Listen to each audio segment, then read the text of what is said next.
आपके साथ आयुषी शर्मा। आइए नजर डालते हैं आज की कुछ खास खबरों पर।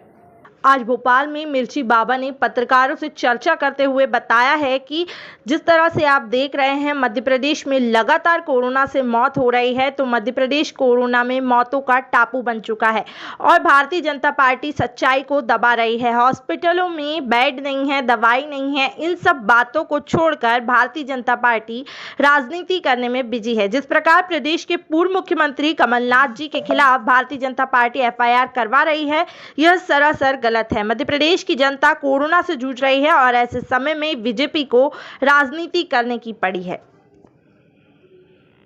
दुर्योग जिस प्रकार मध्य प्रदेश से पूर्व मुख्यमंत्री कमलनाथ जी के ऊपर जगह जगह एफआईआर करवाई है, क्या भारतीय जनता पार्टी को इस कोरोना में शोभा देता है? पहली बात तो मैं भगवान प्रभु श्री राम आराध्य हैं, इसलिए राघवेंद्र सरकार को साक्षी रखते हुए मध्य प्रदेश की जनता को एक संदेश देना चाहूँगा। और वो संदेश ये है कि आप देखिए मध्य प्रदेश में कोरोना से लाखों मृत्यु हो गए, लाखों मृत्यु, थोड़ी बहुत नहीं, लाखों मृत्यु। और लाखों मृत्यु का विषय ये कि मध्य प्रदेश कोरोना काल में चिताओं का ढेर का टापू बना दिया, टापू बन चुका है। मध्य प्रदेश कोरोना में हुई मौत से टापू बन गया है।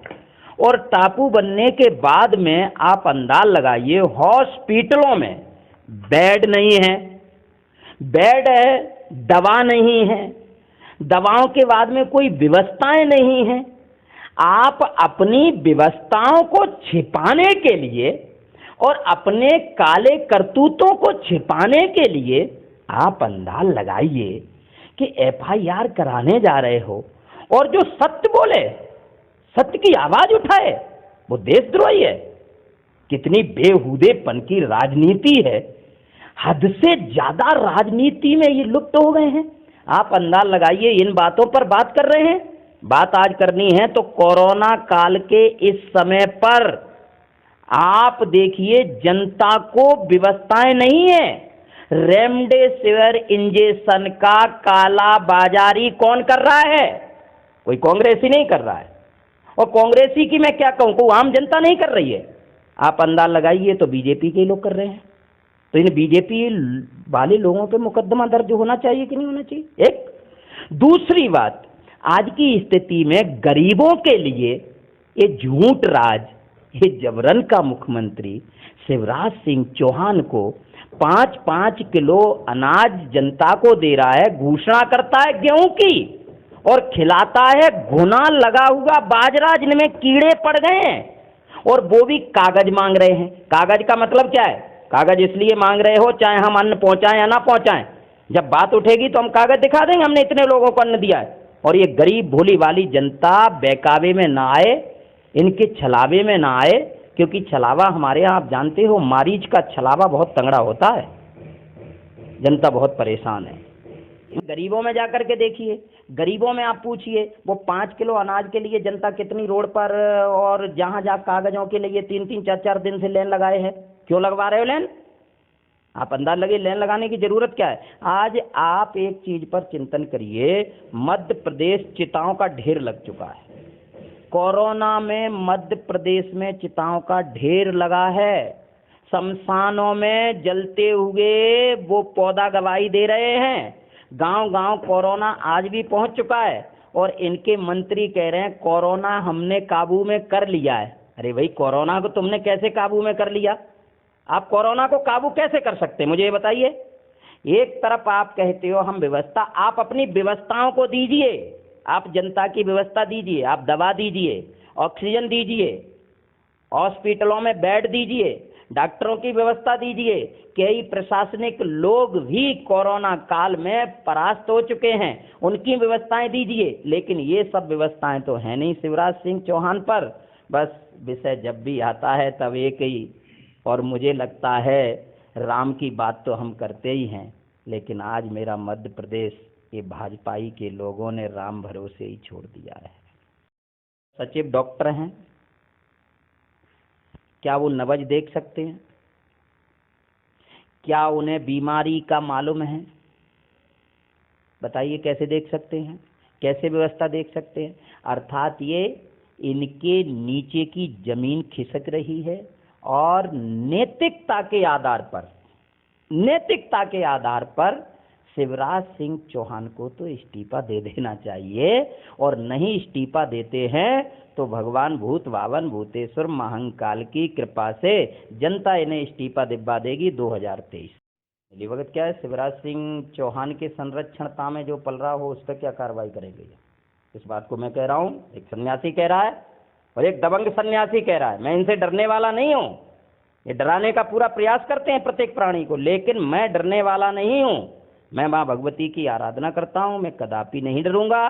और मैं पुनः फिर कह रहा हूँ कि आज की स्थिति में कोरोना को अभी भी ये ना समझें कि कोरोना पर हमने काबू कर लिया है, क्योंकि अभी तीसरी लहर नहीं आई है। उसकी व्यवस्थाएं करें, ये चुप ना बैठें। और वैसे तो शिवराज सिंह चौहान को मैं अपने विचारों से कहना चाहता हूं, आज अंदर की भावनाओं से कह रहा हूं। मैं मध्य प्रदेश की जनता त्राहिमाम बोल रही है, परेशान है, पीड़ित है, जिनके परिवार खो गए हैं, जिनके परिवार में कोरोना से मृत्यु हो गई है। आप उनके लिए बात कर रहे हो कि हम उन्हें व्यवस्थाएं देंगे। आप व्यवस्था क्या दोगे? आप सच के आंकड़े बता नहीं सक रहे हो जो मृत्यु हुई है, और आप व्यवस्था दोगे?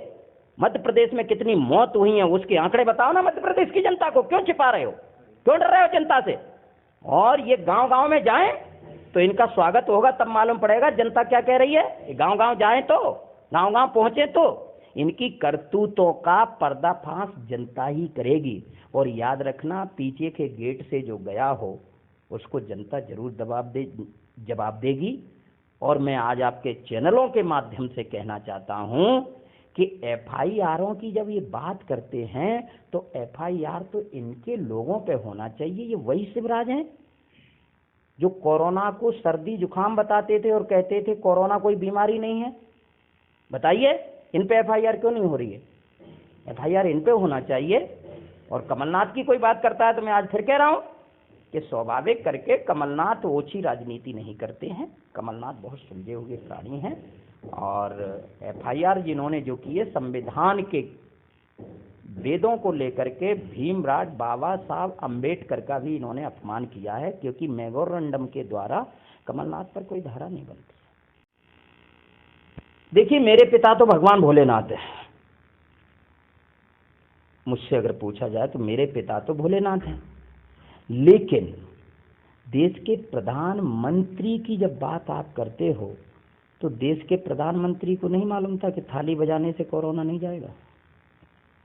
देश के प्रधानमंत्री को नहीं मालूम था प्रार्थना करने से हमें शक्ति मिलती है, बल मिलता है। ये तो मैं मान सकता हूँ, लेकिन आप दीपक लगाने से कोरोना भगाना चाहते हो, ये तो नहीं हो सकता है। और इसी बात को आप देखिए, कमलनाथ जी ने ये कहीं भी नहीं कहा। कमलनाथ जी ने कहीं भी नहीं कहा। कमलनाथ जी ने ये कहा कि ये चीन का कोरोना है। क्या है? ये चीन का कोरोना है। और चीन के कोरोना को भी आज लोग भारतीय कोरोना बता रहे हैं, ये कमलनाथ जी ने बोला। तो इस पर ये देशद्रोही की बात करते हैं। मैं तो प्रशासन को भी कहना चाहूंगा कि शासन प्रशासन संविधान की कलम का ध्यान रखते हुए एफआईआर करे, इनके दबाव में आकर के ना करे। ये अपने दबाव में जो कराना चाहते हैं ऐसा कभी नहीं चलेगा।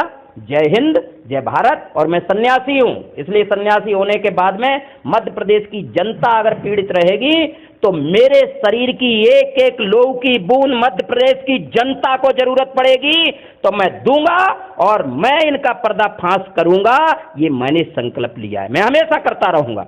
ये वही भाजपाई लोग हैं जो कोरोना के समय शिवराज सिंह चौहान का आज तक पर वक्तव्य चला है, जिसमें शिवराज सिंह चौहान बोल रहे हैं कि कोरोना की ओर हमारा ध्यान नहीं है, हमारा ध्यान चुनाव की ओर है। जिसका चुनाव की ओर ध्यान हो वो मध्य प्रदेश की जनता का क्या हित कर सकता है। जय हिंद, जय भारत।